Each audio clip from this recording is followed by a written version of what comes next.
యాదవ కుటుంబంపై దాడి చేసిన వ్యక్తిని వెంటనే అరెస్టు చేయకపోతే రాష్ట్ర వ్యాప్తంగా ఉద్యమం చేపడతామని యాదవ సంఘం రాష్ట్ర కార్యదర్శి కాట్రు బాలు హెచ్చరించారు. ఏలూరు జిల్లా ముడిచెర్లలో గోల శ్రీను యాదవ్ అనే వ్యక్తిపై మరో సామాజిక వర్గంకు చెందిన వ్యక్తి విచక్షణ రహితంగా దాడి చేశారన్నారు. దాడి చేసిన వారిపై కేసు పెట్టకుండా పోలీసులు నిర్లక్ష్యంగా వ్యవహరిస్తున్నారని ధర్మాజిగూడెం పోలీస్ స్టేషన్ వద్ద నిరసన చేపట్టారు.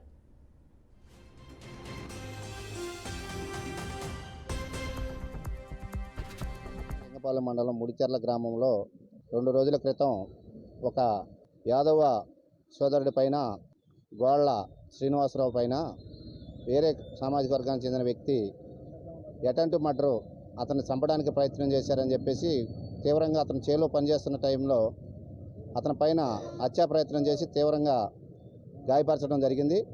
అదే రోజు అతను చింతలపూడి హాస్పిటల్లో జాయిన్ అవ్వడం, దానిపైన వారు ఎమ్మెల్సీ కేసు కట్టడం జరిగింది.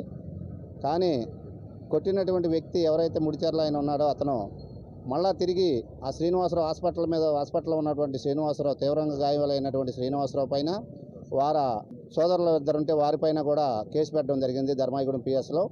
పూర్తిగా ఆ కేసు ఫాల్స్ కేసు అయినప్పటికీ కూడా చట్టపరంగా వారు అర్ధరాత్రి 1 గంటకి యాదవుల ఇంటికి పంపించడం జరిగింది కానిస్టేబుల్ గారిని. వీరందరూ కూడా